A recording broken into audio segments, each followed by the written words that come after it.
Irmãos, hoje nós vamos, nessa oportunidade, já que a temática é para casais, nós vamos falar sobre o poder para o casamento. Nosso texto base é Efésios, capítulo 5, versículo 21. Então, nosso tema será o poder para o casamento. Antes de lermos o texto, eu queria falar sobre o que não é o poder para o casamento. Dinheiro não é o poder para um casamento feliz. Eu sei que o objetivo de muitos casais é trabalhar, ter uma casa confortável, ter o seu automóvel, poder sair para jantar a hora que desejar. Ter recurso é muito bom. E eu sei que muitos casamentos hoje são sustentados por meio dos valores monetários. E nós sabemos de muitos casais que hoje não estão mais casados em virtude de o dinheiro ter acabado. Muitos casamentos, e certamente você já ouviu muitos famosos que foram à falência e, juntamente com a falência financeira, a falência também da família, do casamento. Então, dinheiro não é o poder para o casamento. Filhos também não é o poder para sustentar o casamento. Tem muitos casais que abandonam o matrimônio assim que os filhos se casam. Há muitos casos de casais nessa situação, até mesmo de mães que ficaram depressivas porque os filhos saíram de casa e essa depressão levou ao rompimento do matrimônio. Há muitos casos. É muito triste saber disso, onde no início do casamento os filhos são por demais desejados, mas muitas vezes esses filhos, eles se tornam um ídolo para a mãe ou para o pai, e quando eles vão embora, ou quando um filho ele morre, quando é filho único. Eu já fiquei sabendo de alguns casos onde o filho faleceu e o matrimônio também foi por água abaixo. Então, filhos não é o que vai sustentar a sua relação. Não é o poder para o casamento. O sexo é algo importante para o casamento. Isso é verdade. Faz parte. Mas não é o poder para manter os casais unidos, ou para manter o casamento, para o casamento ser duradouro. Nós entendemos a importância do sexo dentro do casamento, mas não é o sexo que vai sustentar o matrimônio. A psicanálise ou a psicologia também não é o poder para o matrimônio. Por que eu estou tocando nesse ponto? Porque muitos casais têm ido à procura da ajuda de psicólogos a fim de ter um norteamento para o seu casamento. Veja só, um certo pastor evangélico que é psicanalista e fundador da Sociedade Psicanalista Ortodoxa do Brasil, ele disse o seguinte: que não há contradição entre Freud e a Bíblia. Também ele afirmou o seguinte: ver um paciente sair cheio de si do consultório é uma das coisas mais gratificantes do mundo. Veja o que ele falou. Veja se não é essa, não é a tese freudiana dos psicanalistas, dos psicólogos, ao aconselhar as pessoas. Isso é contraditório, porque esse mesmo pastor, ele diz que até as teses de Freud não se contradiz com a Bíblia. Se contradiz sim. Se contradiz. Se contradiz, por exemplo, com o texto que nós vamos ler, Efésios 5, versículo 21. Eu queria que nós pudéssemos ler juntos. Efésios 5, versículo 21. Muitos casamentos, eles estão sendo destruídos por causa da falta de aplicação de Efésios 5, 21 aos seus casamentos. Vamos ler juntos? Efésios 5, 21. Sujeitando-vos uns aos outros no temor de Cristo. O apóstolo Paulo, ele entende que esse poder que sustenta e traz felicidade para o casamento não se encontra no homem, nem muito menos nas filosofias mundanas, mas numa vida transformada pelo Espírito Santo. Então nós podemos afirmar que um casamento feliz dependerá de uma vida cheia do Espírito Santo. Eu queria que vocês gravassem bem isso, para que vocês possam ter um casamento equilibrado, feliz. É preciso que os cônjuges, eles possam viver cheios do Espírito Santo. Lembra o que falou esse pastor evangélico que é psicanalista? Vocês lembram o que ele falou? Que ele achava muito gratificante ver os seus pacientes saindo do consultório cheios de si mesmos. A Bíblia diz que um casamento, ele vai ser duradouro, equilibrado, quando os cônjuges, eles não estão cheios de si, mas cheios do Espírito Santo. E eu vou mostrar isso para vocês no decorrer aqui da nossa exposição. Então, primeiro, nós temos que observar o que Paulo está falando aqui dentro do contexto. Eu quero que você vá para o versículo 18 e observe que é justamente isso que Paulo, ele ordena.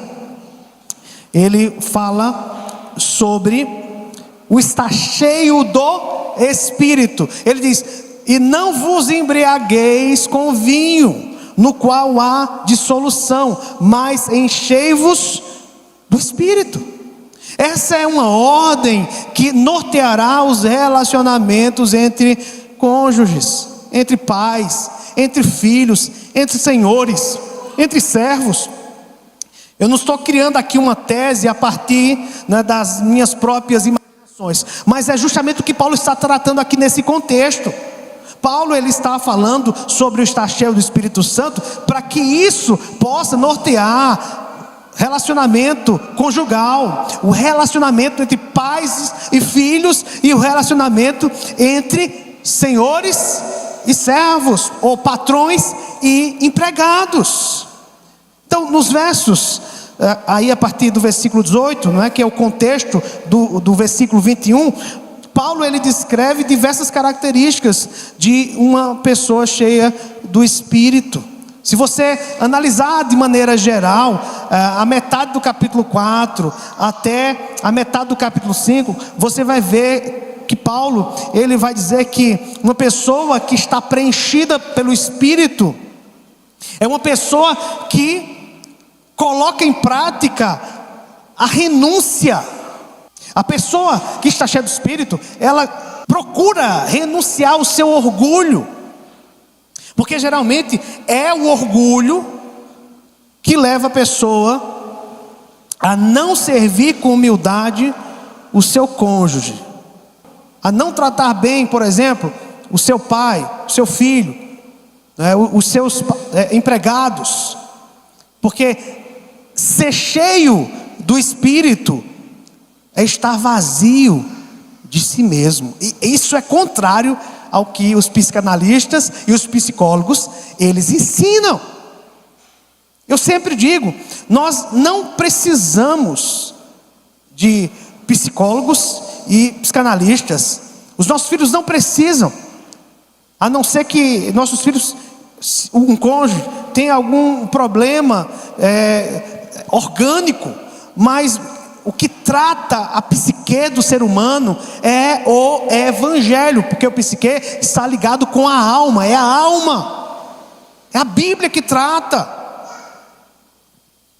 Partindo então dessa submissão que se dá pelo poder do Espírito, no versículo 20, veja, Paulo ele fala dos deveres de esposas e de maridos. Paulo ele declara que tudo o que dirá em seguida a respeito do casamento parte de quê? Parte do pressuposto de que as partes envolvidas, marido e esposa, são pessoas que estão cheias do Espírito de Deus. Somente aprender então a servir a outros pelo poder do Espírito Santo é que você terá poder para encarar os desafios do casamento.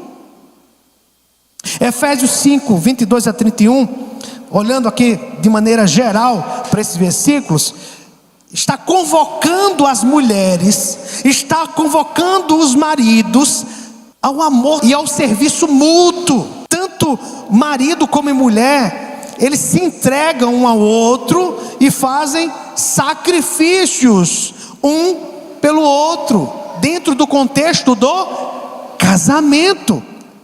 Então, quando Paulo, ele convoca aqui homens e mulheres a se encherem do Espírito, pressupõe que cada cônjuge seja cristão. Eu entendo que todos que estão aqui nessa noite são cristãos. Para falar sobre esse assunto com o ímpio, dificilmente ele vai compreender. Ele pode compreender intelectualmente, mas não espiritualmente. Então os cristãos, eles aprenderam que adorar a Deus de todo o coração por meio da obra de Jesus Cristo é o combustível certo para sua alma. Veja, é isso que causa, irmãos, isso aqui de maneira ilustrativa, é justamente isso que causa essa adoração a Deus de todo o coração por meio de Jesus, é o que causa as explosões dentro dos cilindros do nosso coração. Imagine um automóvel, ele precisa do combustível de qualidade para poder funcionar bem, para poder render bem. Se nós não entendermos esse fato sobre adoração a Deus por meio de Jesus, nós não teremos os recursos necessários para sermos bons cônjuges. Se você não é um adorador, você não terá os recursos necessários para ser um bom cônjuge. Então, se estamos afirmando isso nessa noite, e existem muitos problemas na vida de muitos casais, significa dizer que se existem muitos problemas na vida dos casais, então nós entendemos o seguinte, que se há problema é porque nós não estamos sendo bons adoradores. Nós não estamos colocando em prática o princípio da adoração a Deus por meio de Jesus Cristo. Porque, imagine só, se você de fato diz que é um adorador, isso deve se refletir em tudo que você faz, não é verdade? Ou só se reflete na igreja? Porque, na verdade, o que tem acontecido é que a adoração só tem se refletido na vida de muitas pessoas dentro da igreja. E isso não é adoração. A adoração é uma vida toda aos pés do Senhor. Então, se nós não entendermos esse fato, nós não teremos os recursos necessários para sermos bons cônjuges. Quando temos a expectativa de que nosso cônjuge encha o nosso tanque, né, de uma forma que só Deus pode fazer, estamos exigindo dele impossível.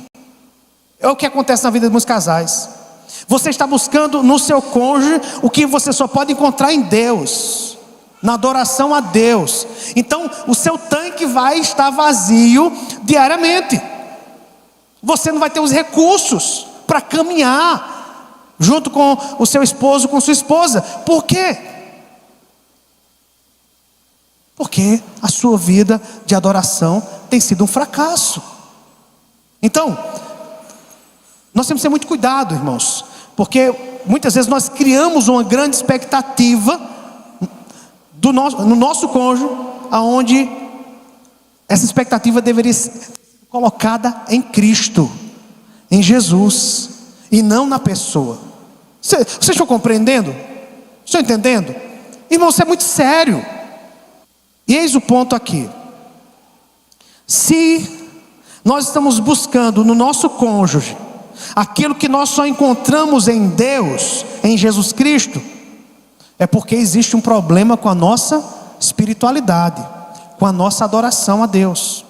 Daí você percebe muitos casais sem força para perdoar, para recomeçar, para seguir em frente, para enfrentar as tempestades da vida. Muitos querem desistir. Por quê?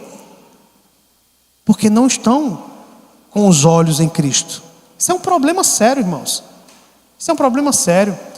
Porque hoje o casamento tem sido abalado por meio do adultério, por meio da mentira, por meio da falsidade, da hipocrisia.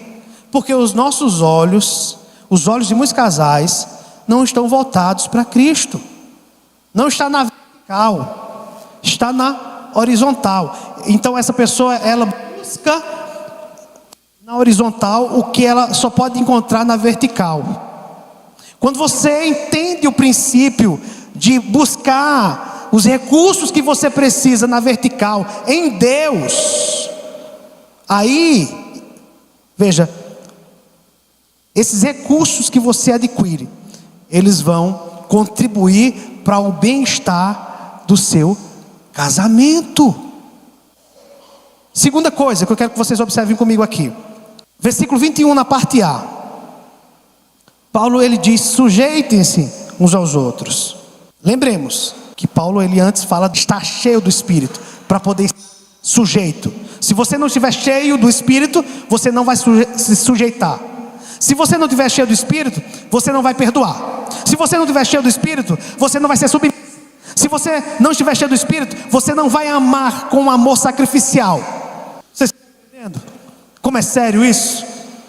E muitos casais têm perdido o sentido do Evangelho, o sentido que Paulo, ele ministra aos casais. Muitos casais perderam o sentido, irmãos, do que o Evangelho ensina. O ministério do Espírito em nossa vida nos fornece, meus irmãos, todos os recursos necessários para, de modo geral, encarar os desafios do casamento. Somente ao estar cheio então do Espírito, conseguiremos cumprir o dever de servir ao nosso cônjuge. Efésios 5, 22 a 24, chama a mulher a ser submissa ao marido, chama o marido a amar a esposa com amor sacrificial. E mais quando você vai para Filipenses, capítulo 2, versículo 3, Paulo diz: nada façais por partidarismo, nada façais por vanglória, mas por humildade, considerando cada um os outros superiores a si mesmo.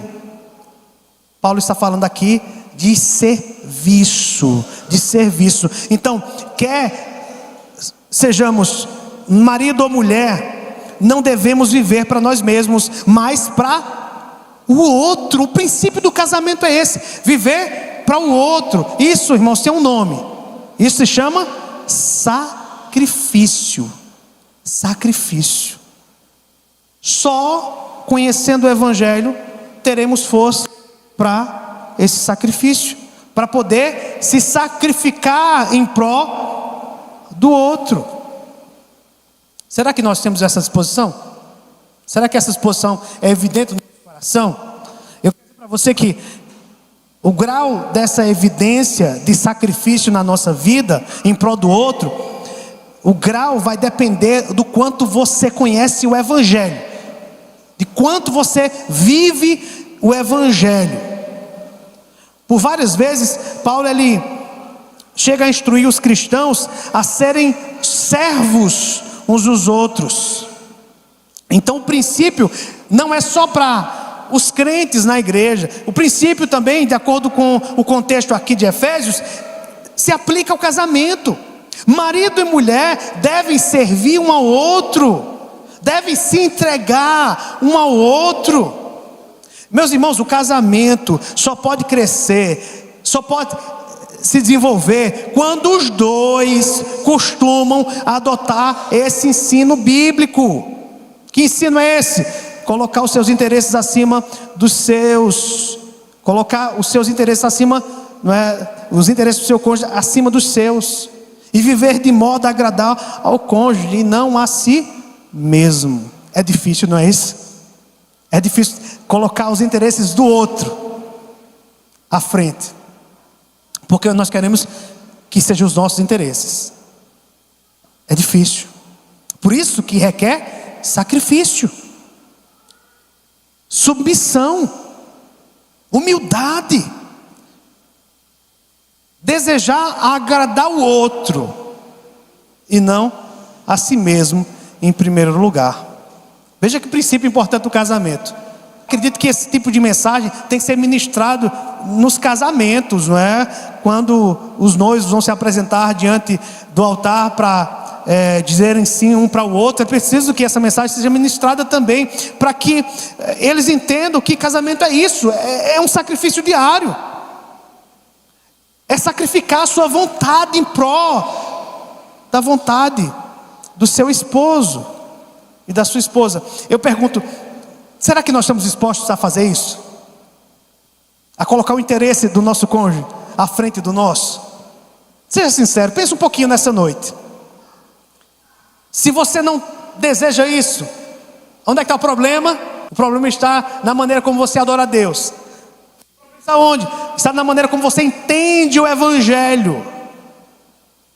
O orgulho, irmãos, impede que casais vivam felizes. A mensagem do Evangelho nos torna pessoas humildes. A mensagem do Evangelho nos ensina que somos de fato pecadores egocêntricos. Mas infelizmente muitos homens e muitas mulheres acreditam no Evangelho com a mente, mas não tem essa mensagem operando em seus corações. Está aqui, no intelecto, mas não opera em seus corações. Porque, meus irmãos, para servir um ao outro, é preciso que o Espírito Santo faça esse Evangelho penetrar o nosso coração, até que nos transforme. Esse Evangelho que nós cremos, deve estar dentro do nosso coração, e ele deve correr nas nossas veias, irmãos. Sejamos sinceros, olhando de modo geral para os casais, olhando para você, para o seu casamento, talvez não seja isso, não é que você tem vivido, não seja isso que nós temos vivido na prática. Escutamos a mensagem da cruz domingo após domingo, mas no momento onde enfrentamos um conflito com o nosso cônjuge, no primeiro momento que enfrentamos um conflito com os nossos filhos, essa mensagem fica inativa. Só aqui, você ouviu, mas você foi negligente porque você não praticou. O que Tiago fala na sua carta é o que muitos crentes têm vivido: ouvintes negligentes. Temos o Evangelho na mente, mas não temos o Evangelho no coração. Ou seja, para ficar entendido, quando eu me refiro a ter o Evangelho no coração, é praticar, é viver, é desejar. É você ver um problema se agigantando no seu casamento, e você então vai aplicar a mensagem da cruz. É a hora de você então renunciar à sua própria vontade naquele momento e colocar o interesse do seu cônjuge à frente. Mas eu sei, meus irmãos, que o problema se encontra no egocentrismo. O problema se encontra no egocentrismo. A principal barreira para o desenvolvimento da atitude de servo no casamento é o egocentrismo que está enraizado no coração. O egocentrismo, irmãos, é um problema que destrói muitos casamentos e que está presente em todos os casamentos. Se está presente no seu casamento, no meu casamento, porque nós somos egocêntricos por natureza. A pessoa que é humilde nunca vai dizer, eu sou humilde. Não, não vai. A pessoa que é humilde, ela reconhece que é um miserável pecador. Veja, em 1 Coríntios 13, o que Paulo diz, isso aqui deveria imperar na nossa vida, irmãos. O que Paulo diz em 1 Coríntios 13, deveria imperar, deveria reinar na nossa casa. Mas eu pergunto para você, e pergunto para mim também, é isso que tem imperado na nossa casa? É isso que tem sido visto na minha vida, na sua vida, no seu lar? 1 Coríntios 13, Paulo diz, o amor é paciente, o amor é benigno, não é invejoso, não se vangloria, não se orgulha, não se porta com indecência, não busca os próprios interesses, não se enfurece, não guarda ressentimento. Paulo ele mostra aqui que amar é exatamente o oposto de buscar os próprios interesses. Quem não ama vai buscar sempre o seu próprio bem-estar, antes o bem-estar dos outros. Quem não ama sempre está se colocando em primeiro lugar, sempre está pensando em si, sempre. Não pensa no cônjuge, não pensa nos filhos, não pensa na família, não pensa na igreja, não pensa nos outros, mas está pensando só em si mesmo. Isso é o que? Egocentrismo. Podemos ver, irmãos, o egocentrismo de modo bem claro nos sinais que Paulo relaciona. Paulo ele vai dizer que uma pessoa egocêntrica, veja só, uma pessoa egocêntrica, ela é impaciente, ela se irrita com muita facilidade, qualquer coisa tira a paz dela. Falta de graça, falta de bondade no falar, pensamentos invejosos a respeito da situação dos outros, mágoas causadas por outros no passado. Essa pessoa ela não perdoa, essa pessoa ela vive amargurada. Então essa pessoa ela está demonstrando assim que é egocêntrica.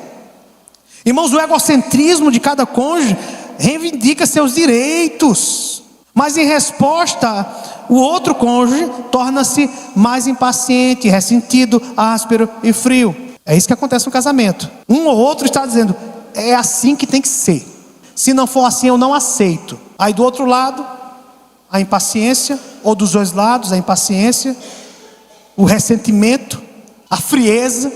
Irmãos, existem muitos casais que estão casados há mais de 30 anos, 40 anos, mas vivem de fachada, às vezes até menos, não é? Às vezes com 5, 10 anos, vivem de fachada. Por quê? Porque são egocêntricos e permitem que esse egocentrismo reine dentro dos seus lares. Então eu quero dizer para você e para mim também, sem a ajuda do Espírito, sem que o tanque da sua alma seja constantemente reabastecido com a glória, com o amor do Senhor, é praticamente impossível se sujeitar ao outro. É praticamente impossível buscar o interesse do seu cônjuge em vez do seu. Para que o seu casamento seja harmonioso, é necessário ter a capacidade de servir. Isso é algo que vem somente do Espírito Santo. Irmãos, a obra do Espírito de tornar o Evangelho real para o coração enfraquece o egocentrismo da alma.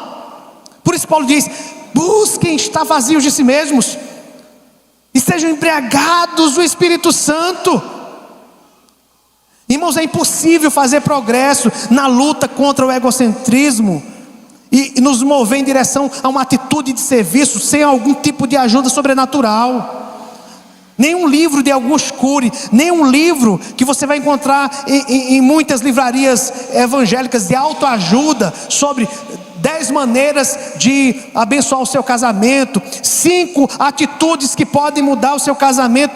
Irmãos, essas coisas não ajudam. Pode até ajudar durante alguns meses, mas isso não vai ser o poder para o seu casamento. Não é isso, não é isso. A felicidade que o casamento pode proporcionar, irmãos, é resultado do serviço sacrificial no poder do Espírito Santo. Os cônjuges só descobrem a própria felicidade depois que cada um coloca constantemente a felicidade do outro antes a sua própria. E nós fazemos isso em resposta ao que Cristo fez por nós. Eu tenho que buscar o interesse da minha esposa em primeiro lugar, e eu faço isso em resposta àquilo que Cristo fez por mim. Irmãos, aqui também aprendemos a confrontar o nosso egocentrismo. 2 Coríntios 5,15, Paulo aqui descreve o efeito do evangelho de forma impressionante. Ele disse assim: e ele morreu por todos, para que os que vivem não vivam mais para si mesmos, mas para aquele que por eles morreu e ressuscitou. Então, de acordo com a Bíblia, a essência do pecado reside em vivermos para nós mesmos e não para Deus. Por isso, Jesus ele pôde resumir a lei, isto é, toda a vontade de Deus para a nossa vida, em 2 grandes mandamentos. Ele disse: ame a Deus e vivam para Ele em vez de viverem para si mesmo. Ame aos outros e considerem as necessidades deles antes das suas. Isso aqui só parafraseando Mateus 22, 37 a 40, quando Jesus resume os 10 mandamentos. Amando a Deus, vamos viver para Ele em vez de viver para nós mesmos. E assim nós vamos ter forças para amar o outro. E a pessoa mais próxima a você é a sua esposa, é o seu esposo. Então no casamento nós somos chamados a viver em prol do outro. Porque veja como isso dá problema. Quando você casa pensando que no casamento você vive com o intuito de ser servido e de não servir, isso causa diversos problemas, irmãos. Quando homem e mulher dizem sim diante de Deus, pensando que entram no casamento com o intuito de serem servidos, isso vai dar problema. Isso vai dar problema. Já vai dar problema porque são 2 pecadores, né? Que disseram sim. Imagine entrar no casamento com essa mentalidade. Mas veja, 90% dos casais entram assim na vida 2, com esse pensamento: ela tem que me servir, ele tem que me servir, esse é o meu reino. Porque é assim que acontece. Nós criamos os nossos próprios reinos, e o nosso cônjuge é o nosso servo. É assim que muitos pensam. É assim que muitos estão adentrando no casamento. É assim que a cultura ocidental pensa. É assim que essa cultura pragmática pensa, meus irmãos. Nós precisamos olhar para o Evangelho, meus irmãos. Nós precisamos olhar para o Evangelho. Porque cada cônjuge deve parar de inventar desculpas para o seu egoísmo. E eles precisam, por meio da ajuda do Espírito Santo, criar forças para arrancar pela raiz esse egocentrismo que habita nos seus corações. Se cada um dos cônjuges disser: vou tratar do meu egocentrismo como o principal problema do casamento. Veja, se você pensar assim, se você reconhecer isso, se você reconhecer que o problema no seu casamento não está em si no outro, mas em você, no seu egocentrismo. Então veja, se você pensa assim: vou tratar do meu egocentrismo como o principal problema do casamento, então vocês terão a perspectiva de um casamento excelente. Porque é o ego que tem atrapalhado as relações. É o seu egocentrismo que tem atrapalhado a sua relação com seu esposo, com sua esposa. Mas aqui também é preciso observar uma coisa: só é preciso um cônjuge para começar o processo de cura no casamento. Só um. Só um. Pode ser que nenhum dos 2 siga por esse caminho, aí é problema. Ou pode ser que ambos decidam trilhar juntos, é uma maravilha. Se os 2 decidirem trilhar juntos por esse caminho de vencer o ego. Mas há também uma terceira possibilidade: Talvez um de vocês decida agir com base em Efésios 5:21 e o outro não. Um dos cônjuges diga: eu entendi, eu quero hoje, a partir de hoje, servir ao meu esposo.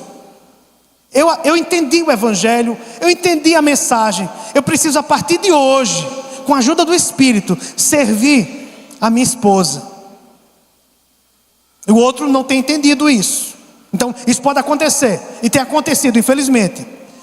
Então, meus irmãos, veja só. O princípio cristão que precisa operar no relacionamento é tirar o foco de si mesmo e entender que em Cristo suas necessidades serão supridas. Como eu falei, tire sua perspectiva e sua expectativa do seu cônjuge. Ele não vai suprir as suas necessidades. Ele não vai, ela não vai. Se você acha que ela vai suprir, que ele vai suprir as suas necessidades por meio do carinho, por meio do sexo, por meio do dinheiro, eu quero dizer para vocês que essas coisas, elas podem desaparecer de uma hora para outra. Se você acha que a beleza do seu esposo, da sua esposa, que vai manter você feliz, esqueça. Porque a lei da gravidade trabalha contra nós, não é? Vocês sabem. Trabalha contra nós. Tudo vai envelhecer. Tudo vai cair. Você vai deixar a sua beleza de lado.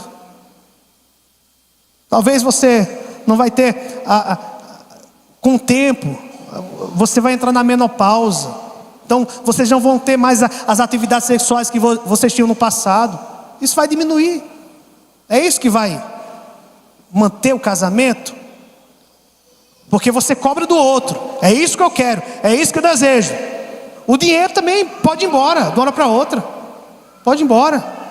Então, como eu falei no início, essas coisas não podem ser consideradas o poder para manter o casamento. É o Evangelho, é o estar cheio do Espírito Santo. Aí você vai deixar de ser cheio de si mesmo.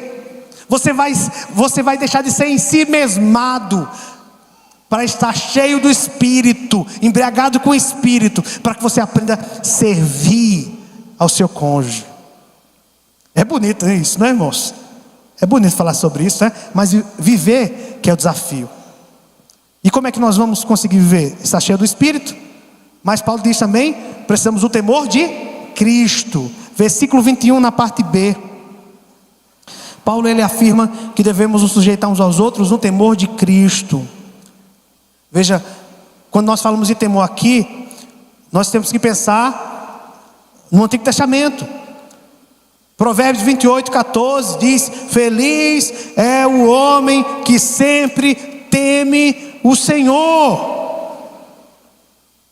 Salmo 128 fala sobre o temor, sobre como vai ser o lar de um homem que teme ao Senhor. Bem-aventurado.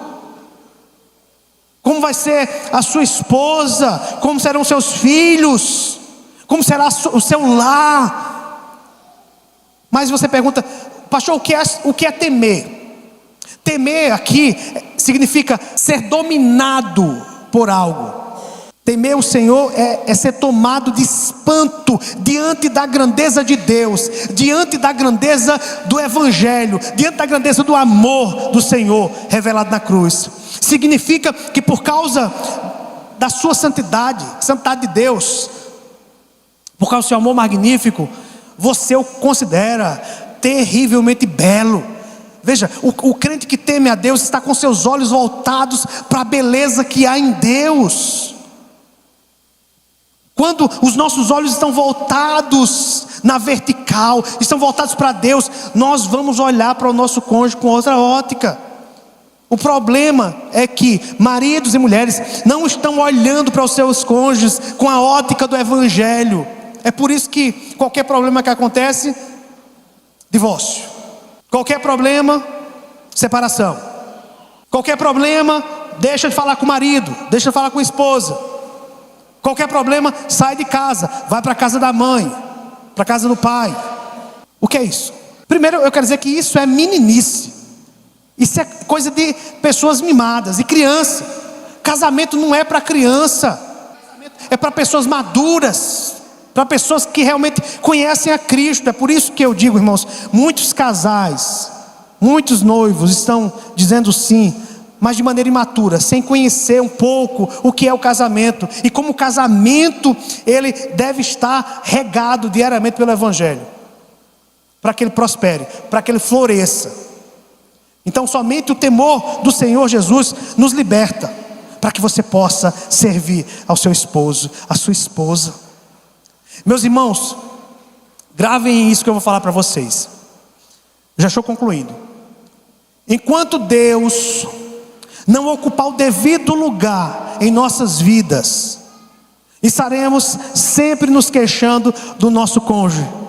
Estaremos sempre dizendo: ele não me ama, ela não me ama, não me respeita, não me apoia como deveria me apoiar. Interessante, não é que é sempre, você volta para si mesmo nesse momento. Você tira os olhos do Evangelho, você tira Deus do centro e você coloca quem no centro? Você. No primeiro problema que você passa com o seu cônjuge, você enfrenta, ou quando você é confrontado pelo seu cônjuge, ou quando o seu cônjuge pisa na bola com você, aí você se volta para si mesmo. Em vez de nos voltarmos para o Evangelho, nos voltamos para nós mesmos. Aí começamos a dizer: não me ama, não me respeita, não me apoia como deveria me apoiar. É sempre o eu que entra em cena, porque você tirou os olhos de Cristo, e o seu casamento, ele começa a naufragar. Irmãos, a única forma de não sacrificar a alegria e a liberdade do seu cônjuge no altar de suas próprias necessidades é voltar-se para o amado da sua alma, para Jesus. Eis aqui o poder para o seu casamento: voltar-se diariamente, continuamente para o amado da nossa alma. Eis aqui, meus irmãos, o poder para o nosso casamento: Cristo, a cruz de Cristo, a obra de Cristo. Por causa do sacrifício de Jesus, irmãos, nós podemos ser cheios do Espírito. Por causa da obra de Cristo, o Espírito Santo nos capacita para que nós possamos servir ao nosso cônjuge. Deixe-me citar para vocês aqui uma frase do pastor presbiteriano já falecido, Timothy Keller. Ele disse assim: fortalecido pelo amor de Deus em sua alma, você também pode entregar-se a seu cônjuge para servi-lo com amor. Sim, podemos. Se realmente estamos cheios do Espírito Santo, nós vamos amar, nós vamos perdoar, nós vamos procurar reconciliação. Veja, lembra do que 1 João 4,19 diz? Vocês lembram? Diz assim: nós amamos porque Ele nos amou primeiro. Nós também podemos dizer assim, por causa disso: nós servimos ao nosso cônjuge porque Ele nos serviu primeiro.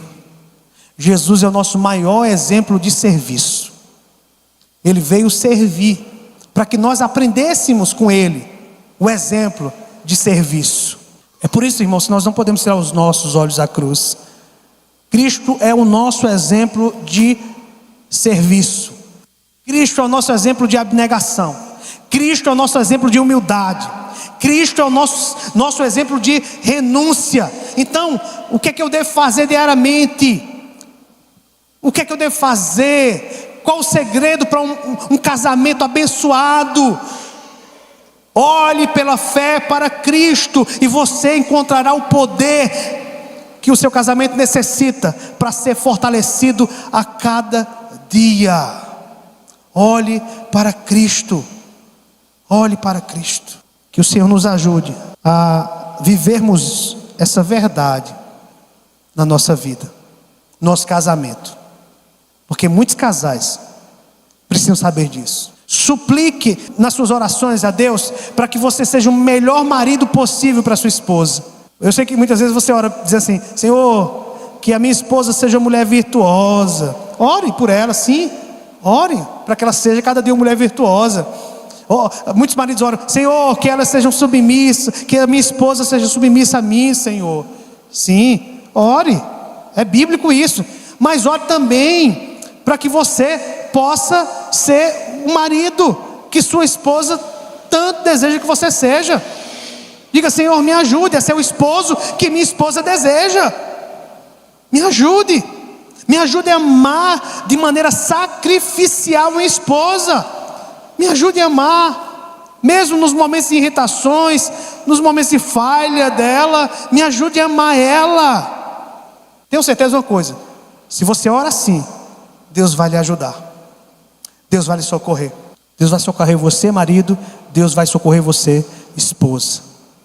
Que o Senhor nos ajude, irmãos, nos fortaleça como casais, casados em Cristo Jesus, e casais que entendem que o poder está no Evangelho para manter os nossos casamentos felizes, os nossos lares felizes e prósperos, para a glória de Deus. Agora, entenda só uma coisa para a gente concluir. Mesmo você olhando para Cristo, não imagine que você vai ter um casamento perfeito. Você não vai, porque a sua fé também não é perfeita. Você ainda não chegou na perfeição. Um dia você vai chegar, mas até lá, prossiga olhando para Jesus. Prossiga, mesmo quando você perceba que a tempestade está muito forte, mesmo quando você olhe para um lado e para outro e não veja saída. Lembra que o salmista fez isso? O salmista disse: eleva os meus olhos para os montes, de onde me virá o socorro? Daí, então ele lembrou: o meu socorro vem do Senhor, que fez o céu e a terra. Amém.